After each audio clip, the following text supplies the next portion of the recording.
Today's presenters are here to share their knowledge of how to expertly handle the complicated process of ethically collecting data from those who are culturally unfamiliar to us. Dr. Lisa Giacumo has a long history in the professional and academic worlds of performance improvement. This April, Dr. Giacumo and her colleague, Dr. Tutalini Assino, published their work titled Culture and Global Workplace Learning, Foundations for Cross-Cultural Design Theories and Models in the Wiley Handbook of Global Workplace Learning. Dr. Giacumo has served for over 4 years as a professor in Boise State University's Graduate Department of Organizational Performance and Workplace Learning. Having taken her needs assessment course, I can tell you she's an excellent instructor who cares deeply about her students' success. Jean Peters has served in many areas of academia and in many areas of the world. She graduated from Rocky Mountain College in Billings, Montana, with both a Bachelor of Science in Environmental Policy and a Bachelor of Arts in Communication Studies. Jean has worked abroad with international and American students as a trip leader, English as a second language teacher, teaching English as a foreign language trainer, and global internships program assistant at the Georgia Institute of Technology. She holds a graduate level certification in instructional design from Boise State University's Organizational Performance and Workplace Learning program. And yours truly had the opportunity to work alongside her in at least one course. I believe she was in Thailand at the time. Our chapter is fortunate to have both of you here today. Thank you so much. So today we're going to talk about some guidelines to consider when you are preparing to collect interview and survey data across cultures. To be clear on the limitations of this presentation, it's based on the prior research and experiences of Western trained professionals, specifically from the US and Australia, working in unfamiliar cultural contexts. We will ask for some of your input along the way, and we will be happy to address any questions at the end of our presentation during a Q&A. We've already gotten a fabulous introduction, so we'll skip this slide. Thank you, Max, for your introduction. Jean?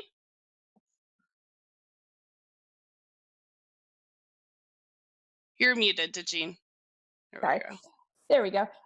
Yes, today we're going to give you a quick introduction of this presentation, including our overview and goals, and ask ourselves why we need to take these kinds of special considerations when collecting interview and survey data across unfamiliar cultures.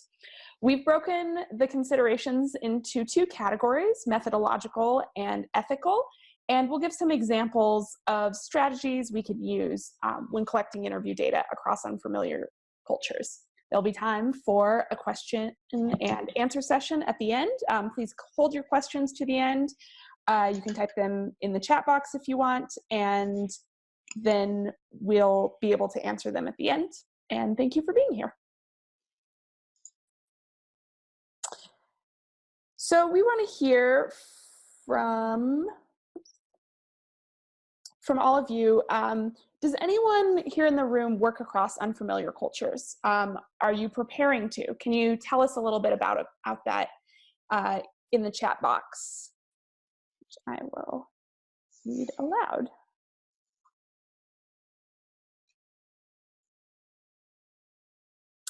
I get a yes from Roger Addison. Yep. Yes from Nicola.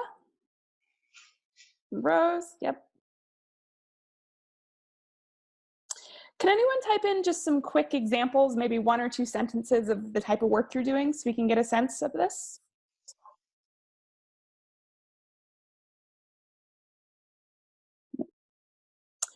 Rwanda PI, yep.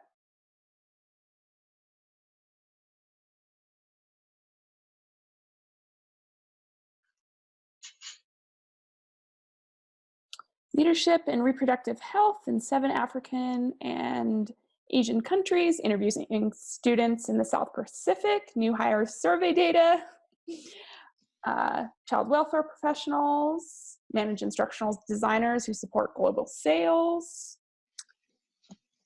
dissertation focused on the experience of international graduate students in US universities. Philip, you and I probably have a lot in common. Cool. Process of writing and data collection.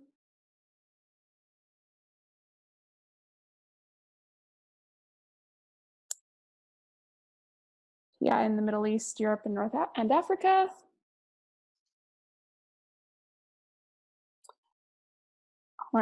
In the interest of time, it sounds like we have a lot of really varied experience.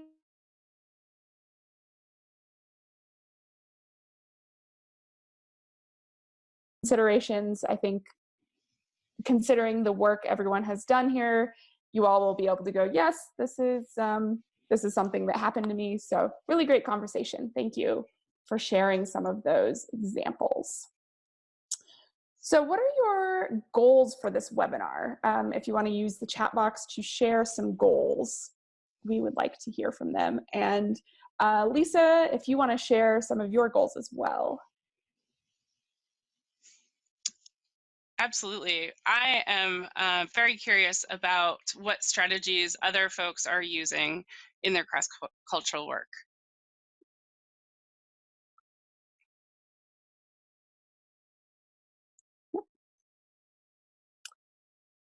Interested in practices, we'll have some of those. Interviews, yep.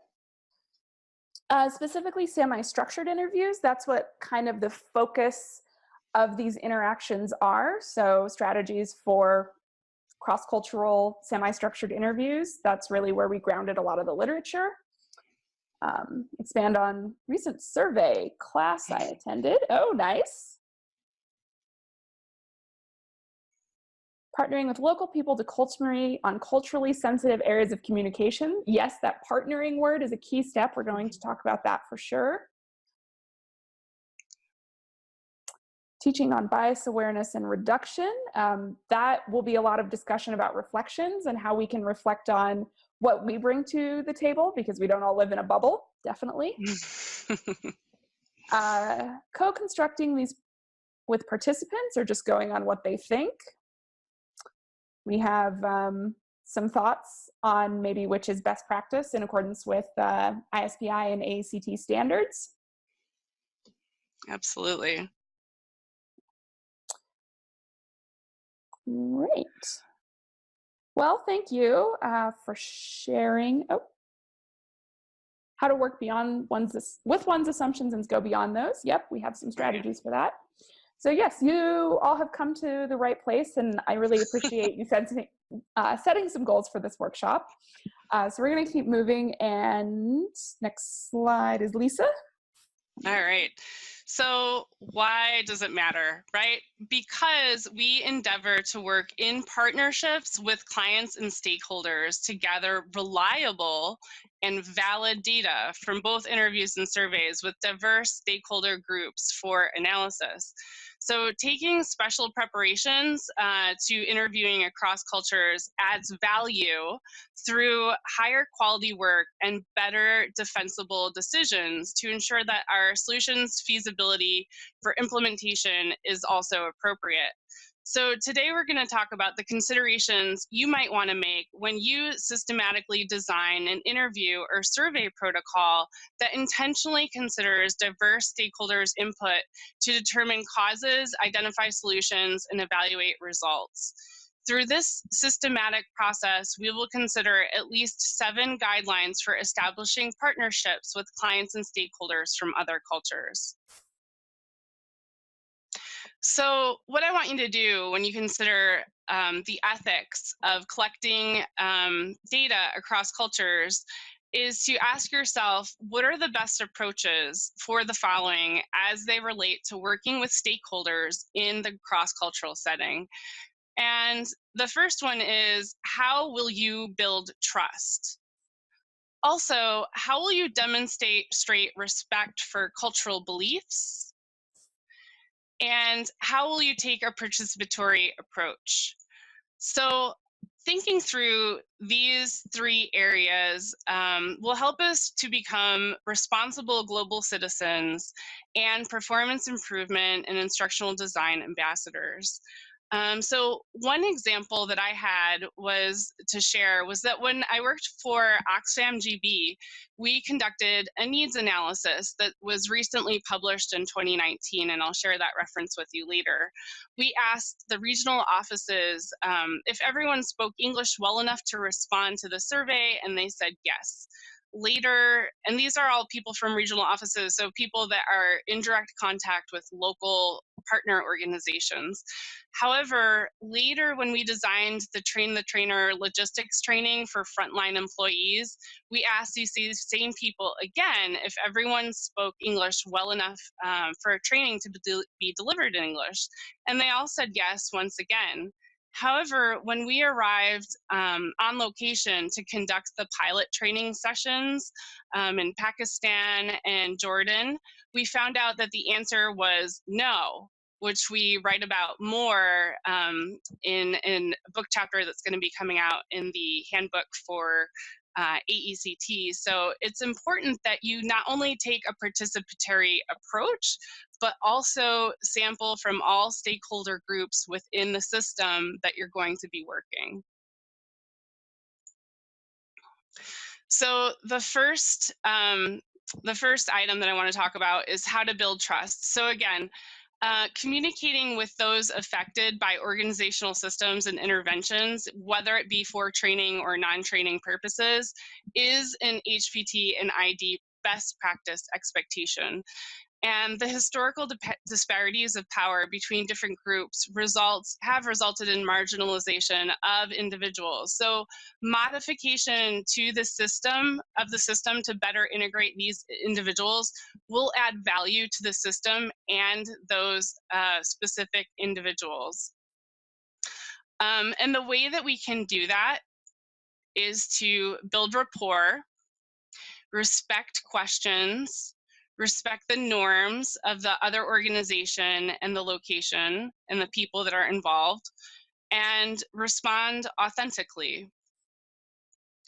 So while we're holding questions to the end, I would love to hear about any strategies or tips you've employed related to building trust right now in the chat box.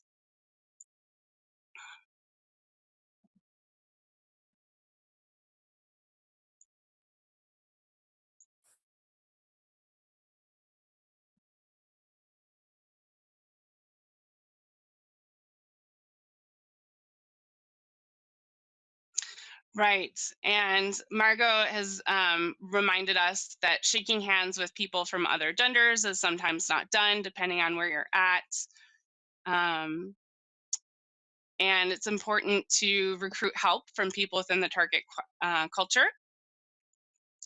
Ask questions, avoid assumptions.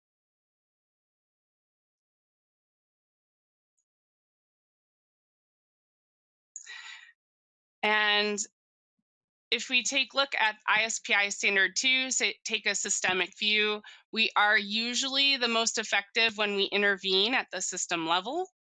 Also, the Code of Ethics number 3, the collaboration principle, which is to work collaboratively with clients and users and function as a trustworthy strategic partner. Feeds into this. The Code of Ethics number 5, integrity principle, feeds into this.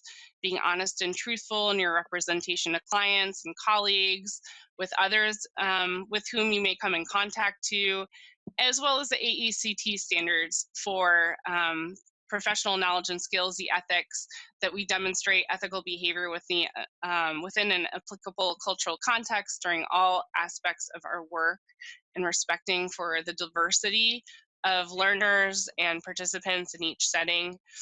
And also with the research, we explore, evaluate, synthesize, and apply methods of inquiry to enhance learning and improve performance. So we know that our work is, it's very important to figure out how to build trust and build on what's already happening at the locations. And Nicola has reminded us that the strategies between online and face-to-face can be different. So it's important to make sure to have someone in the target culture, yes, check your questions and have people make sure that they understand what you mean. And also learning about the other culture, Rami suggests, is also a really great way to build trust and rapport.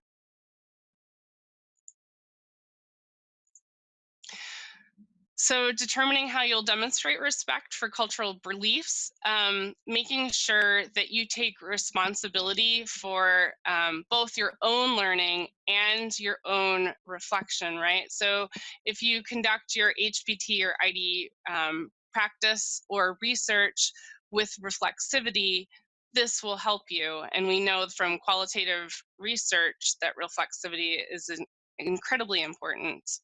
And so how to do that? Well, we would recommend that you note your assumptions about your work before, during, and after your data collection, and also to identify how your assumptions are culturally embedded.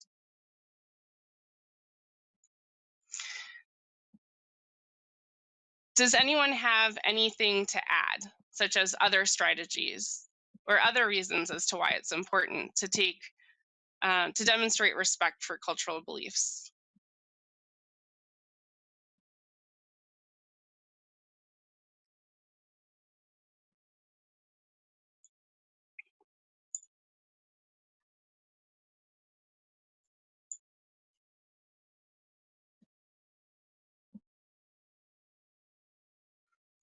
Marianne suggests to gain cooperation, and Nicola has reminded us that it's important to work with teachers to design clear questions for kids. If you're going into another cultural context, you're creating community education materials or classroom education materials.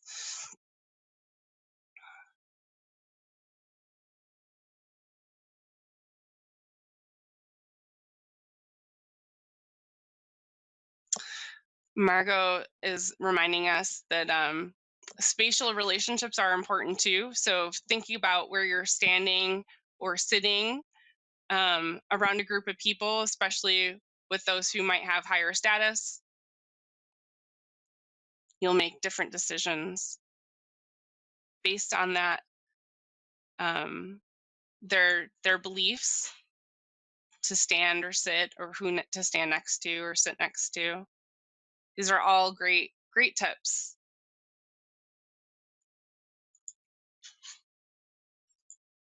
All right. And finally, it's super important that you take a participatory approach. So there's different levels of participation, right, that we need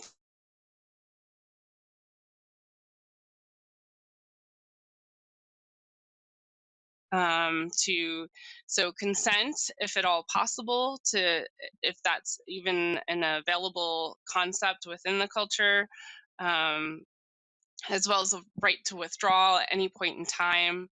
And it's also important to gather input prior to data collection. So as Nicola was mentioning, to make sure that you're running your questions by somebody who has very close experience with the people that you hope to collect the data from. And so it's important to approach your project design as a partnership, just as much as it is important to work with stakeholders and the client to identify solutions later on, right? So before you even get to that data collection and analysis and interpretation phase, which is also important to get client input, it's really important to get client input and stakeholder input on your protocol development, right? So you want to include representatives from all stakeholder groups and parts of the system. And while you may not have to check with participants and do as in-depth of an analysis of your protocol drafts inside of your own culture, you really have to do a really good in-depth analysis of what you're putting together and how you're putting it together before you ever attempt to go implement it into another culture. Does anyone have any other strategies they'd like to share?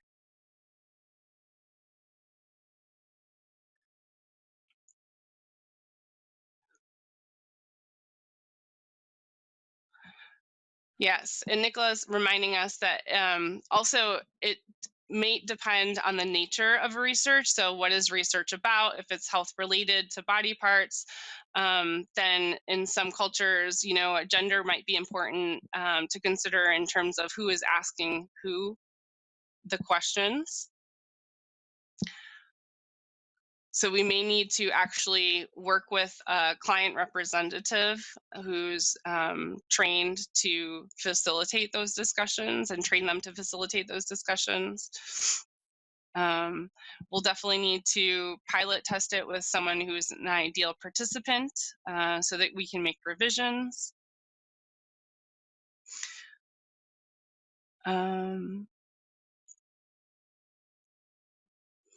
And it looks like SXM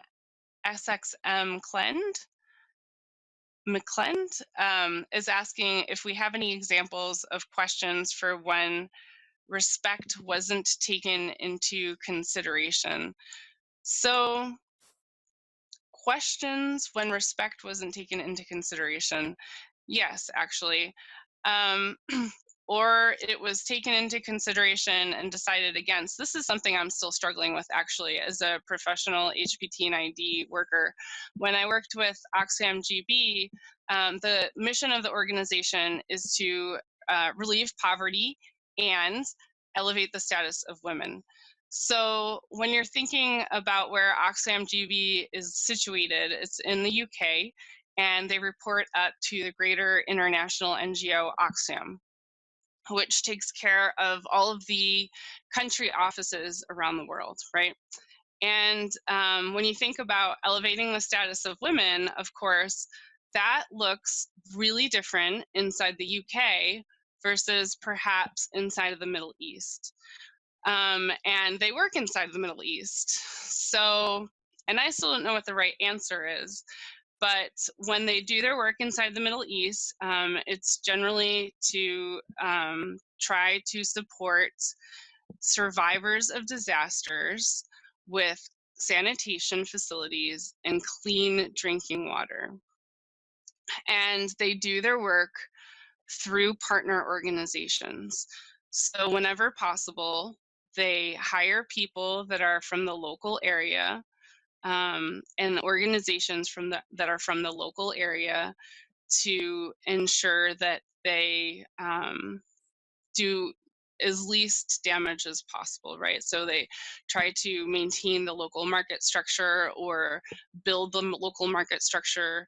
They try to make sure that they're building the capacity of individuals in that location.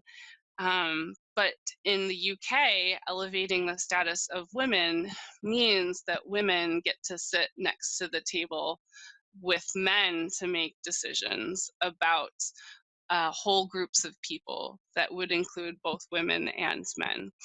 In the Middle East, this is a little different, right? Respecting diversity and gender in the Middle East sometimes means that those two groups are allowed to be separated. So in that situation, right, which culture wins?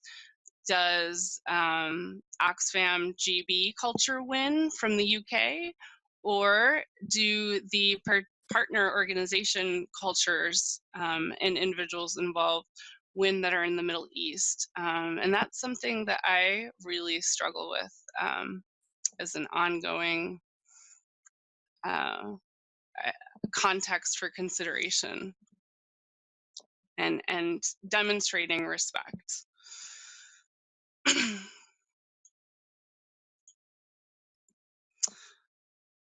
So Jean's going to take it over next. Yes. So we covered a lot of ethical issues, kind of these big level, high level things. But I noticed in the chat box, a lot of you mentioned some really practical interviews, testing, piloting, examples of questions when respect wasn't addressed. So thank you for those sort of practical issues as well, because that's the next section of our webinar today. So if you can click the next, Lisa. Yes. There we go. So one of the biggest ones is add time, especially when we're working in a client-facing interface, having these scoping project statements of work, resources, budgets, all of those things. Adding that extra time and also money is really key in making sure that we're able to carry out these ethical issues in a way that adheres to ISPI standards.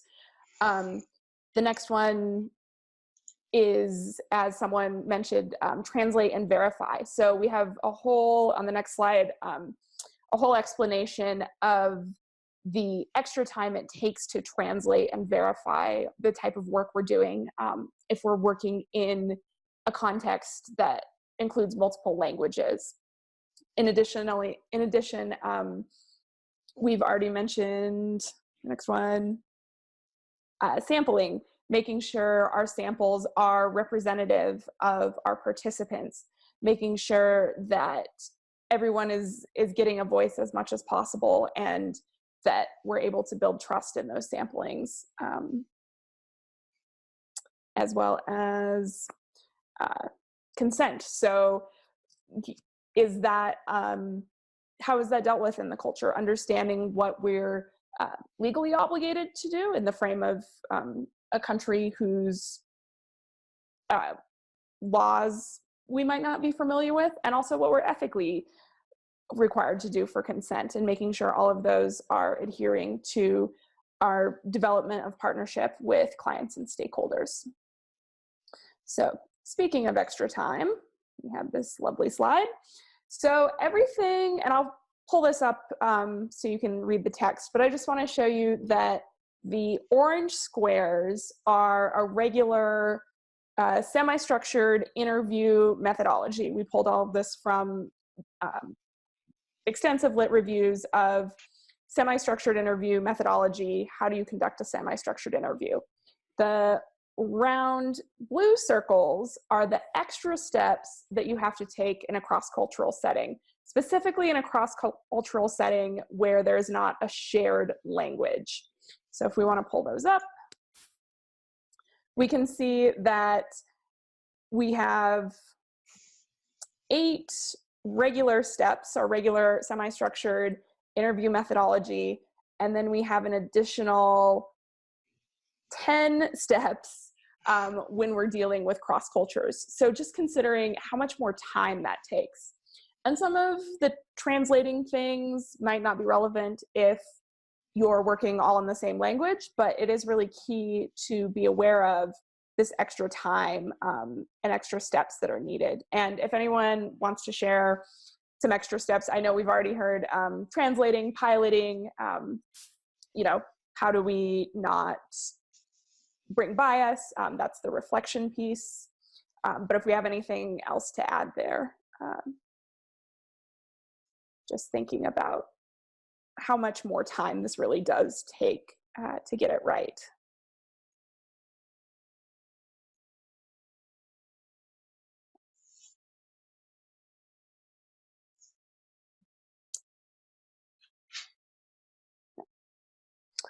All right, there's a full chart of this in our article that we'll talk about at the end as well. So speaking of language, translation, and verification. So as we just saw, translation takes extra time, but also being aware that translators produce text from their own experience. So if you're working with a translator, they might have a various level of culture, the translators might have a various level of cultural familiarity, familiarity with colloquialisms, familiarity with specific cultures in the language they're operating in. All of those things come from their own experience. So some strategies we can use for translation and verification include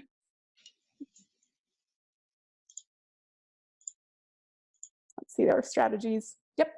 The first one is really asking participants which language they prefer, and then also following up with that. Lisa gave a great example in the beginning. Everyone said, yes, these participants are fully comfortable interacting in English. Well, that wasn't the case. So asking them directly and asking kind of some more to gauge the level to make sure that is really what they want and what they're comfortable in. Avoiding overly complex questions. This is just good interview methodology in general. We want to avoid these kinds of double speaks, double negatives. Are you sure you're not comfortable not going to this place? Things like that. So making sure our questions are simple and clear.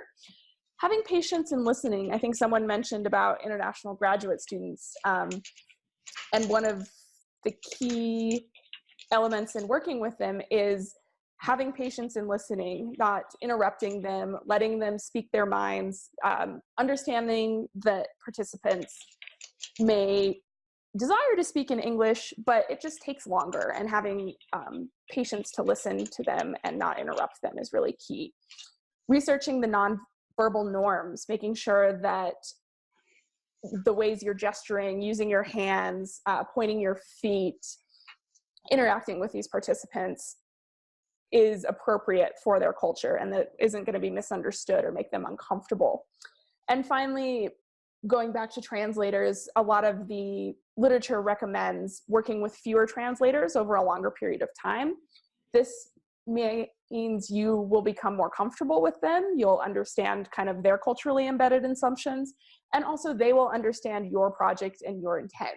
So a translator is not a black box that just spits out the data exactly as it is, but they're a human with feelings and experiences, and they are going to be invested, more invested in your project if they're treated as collaborators, generally speaking. So moving on to sampling. So thinking about the impact your relationship can have on sampling. Are you representing different subpopulations? Is everyone having a voice at the table? And some of the strategies for making sure you can sample adequately include, we talk about a lot the method of snowball sampling. So if Lisa and I are working on a project, I may interview Lisa and then ask Lisa to refer 3 of her friends, and then I can follow up with those friends, and then those friends recommend their friends. And from there, we can build a core group. This is actually mathematically sound. There's a proof surrounding it that we've cited at the end that shows this is effective, but it's only as effective as the trust that you have in your participants. So Lisa's not going to tell me who her best friends are if she doesn't trust me. So having those participant relationships, and it goes back to that ethical consideration of building trust with your participants and being transparent with them. Someone just mentioned having an insider collect the data, which is exactly what we agree with. There are other sampling methods that might be appropriate. Maybe it isn't appropriate for you to collect the data. That was the case for myself in a project I worked on in Thailand. I needed to, I was evaluating how these teachers were performing in their job in these Thai schools, and I needed to interview their Thai bosses. I am not Thai, and my language skills were not up to par for that task. So I had a cultural insider sample who they thought would give me truly honest feedback and speak to them and aggregate the results. So that was one way that sampling could be carried out, and I could overcome kind of the methodological barriers, because it really was not possible for me to do it all myself. So we have the feedback. Snowballing can skew if it eliminates a broader range of the target population. Absolutely. That's again why being intentional with considering all the subpopulations and who we are talking to. Ideally, in the snowballing sample, I'm not just talking to Lisa, I'm talking to 4 other people from different groups that I've identified as important, and maybe having unique experiences to this situation. So definitely you are correct, Margot, acknowledging about the skew. All right, and informed consent. This is an ethical issue, but also a very practical methodological issue. What are the expectations of the organization in regards to confidentiality? Is consent written, or is verbal consent implied? Is getting written consent something that's going to freak everyone out and make them not trust you? Getting the answers to those questions is really key, because that helps you understand the inherent power structure and where you fit into that. Having methodological plans for confidentiality, that's one of our ISBI standards as well, maintaining confidentiality of clients and stakeholders, which is again related to the ethical consideration of trust. So there's some things that we can plan around informed consent, some strategies, if you will.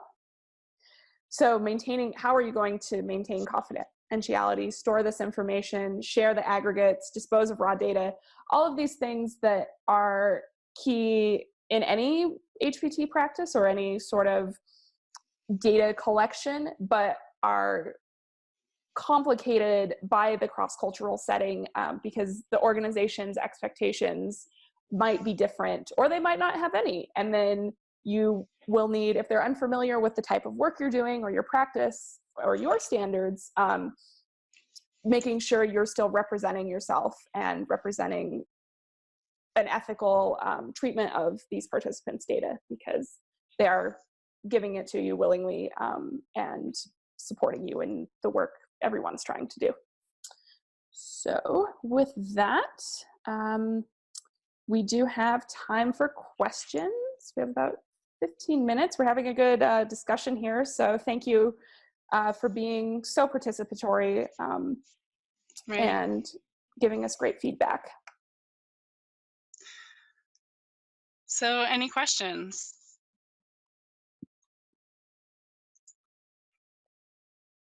Or are there any tips or strategies anyone wants to explore a little further? You can either type your ideas into the chat box, or you can unmute your microphone and contribute verbally.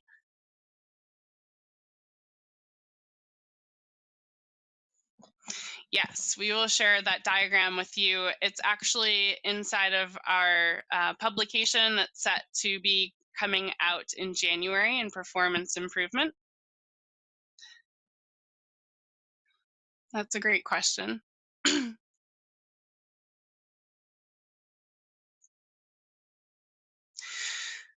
Lisa and the team, this is Margaret. Hi, Margaret.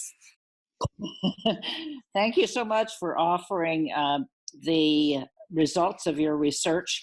It's so important, and often people who are excited about going to work in another country or another culture fail these basic preparation steps. So I think that it does add value. And many, many years ago, when I first started working internationally, I learned to avoid slang, to avoid jokes or any humor, and certainly the gestures and that kind of thing, which was why I commented early on about the handshake, which in some cultures would not be an appropriate image.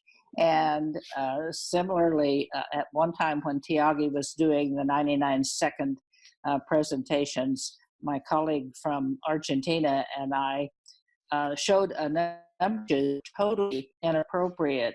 For example, in a lot of countries, the thumbs up that people in the US use a lot is an obscene gesture in Australia. So this is very useful for people who lack experience in working with other cultures, or who generalize that all of the people in any country have the same cultural norms. They don't. And that's why I mentioned here in the US, we have, so many different cultures within the same neighborhood, even in many cities, and ignoring that is unprofessional and shows a lack of respect and fails to build trust. So thank you.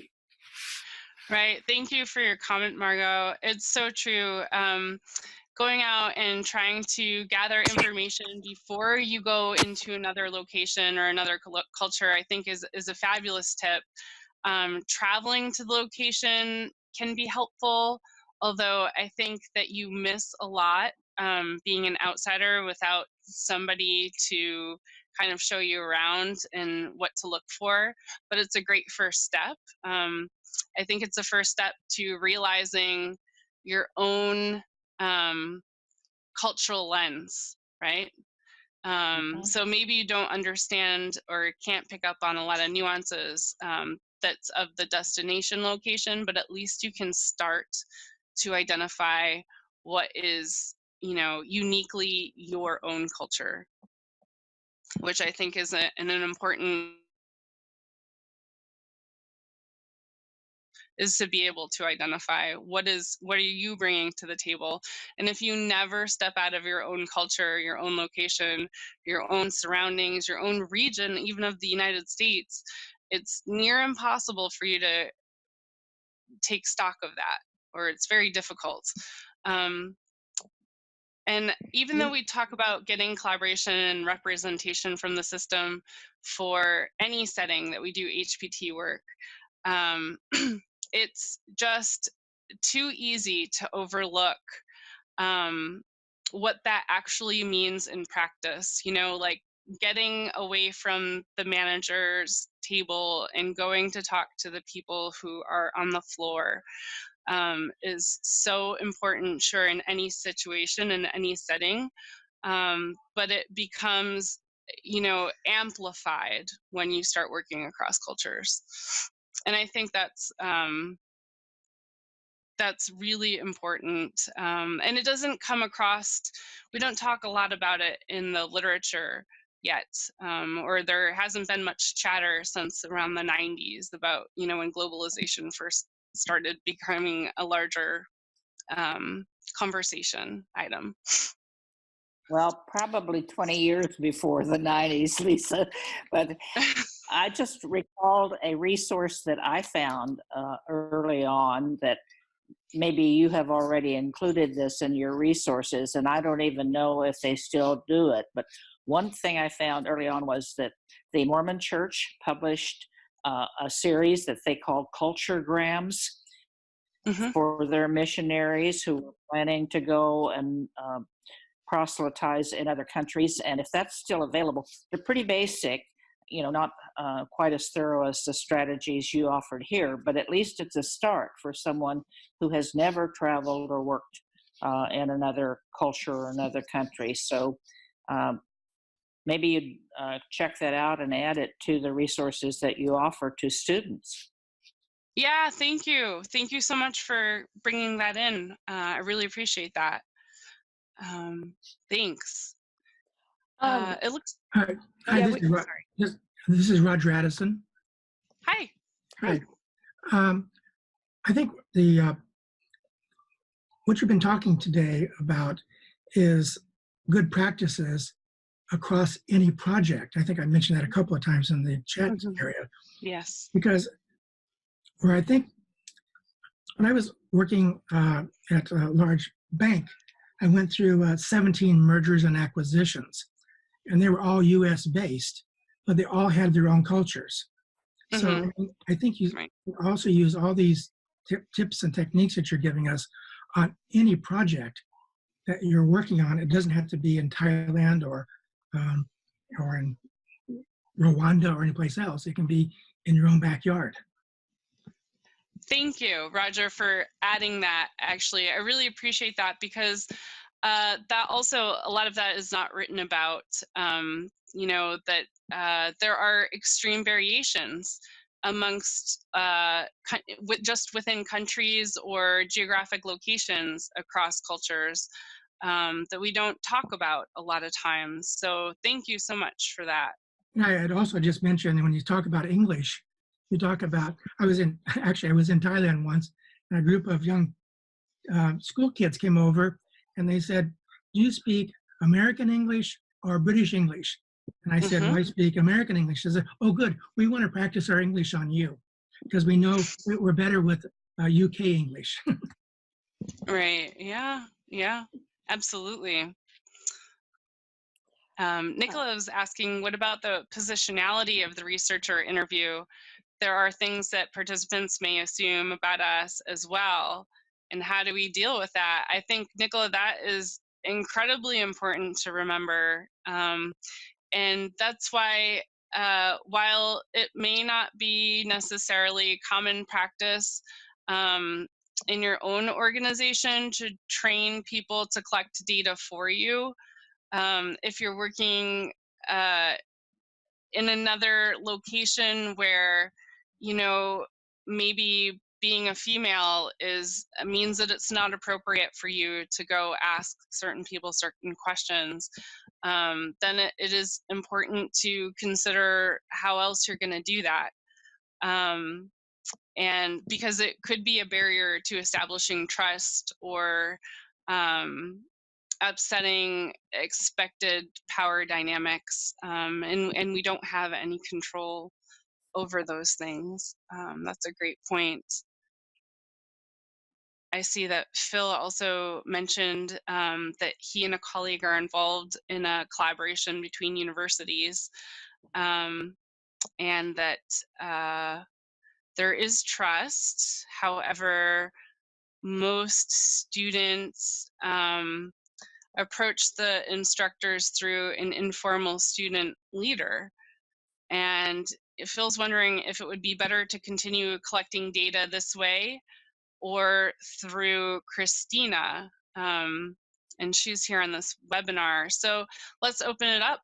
Christina, what are your initial gut reactions to that? Or anyone else? I'm not sure if Christina has a mic or if she's going to be typing.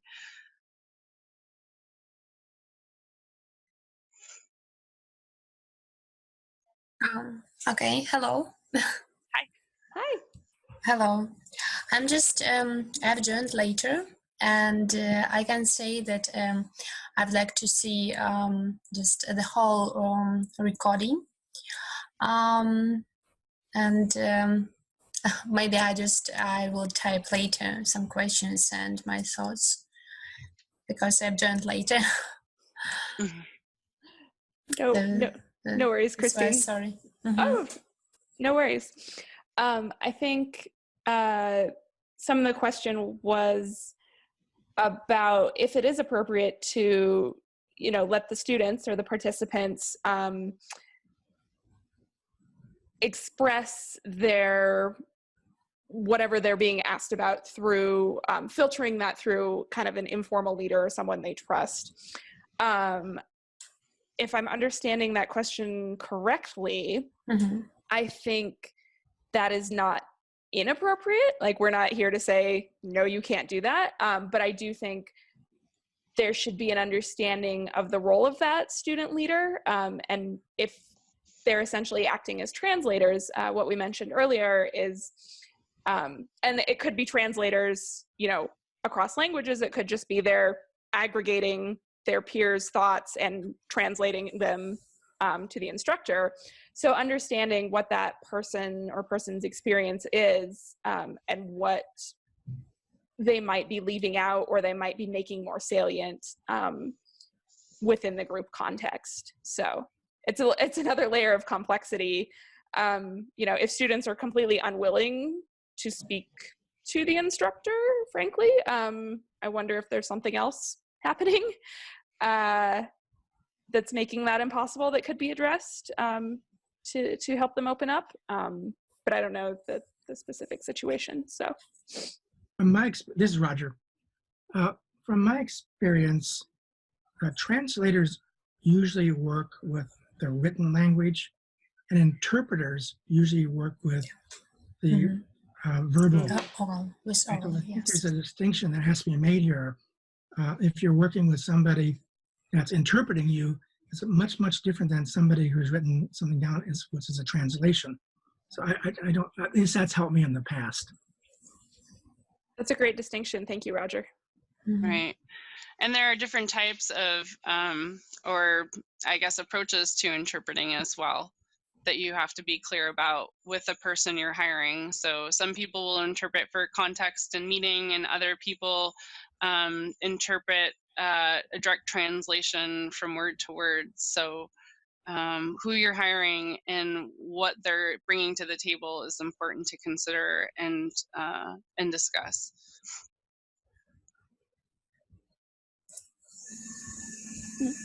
Philip Right. says they speak with Christina, an informal leader, but they're quite shy. So one person speaks for the group. I feel like I know these students. Yep. No worries, Philip.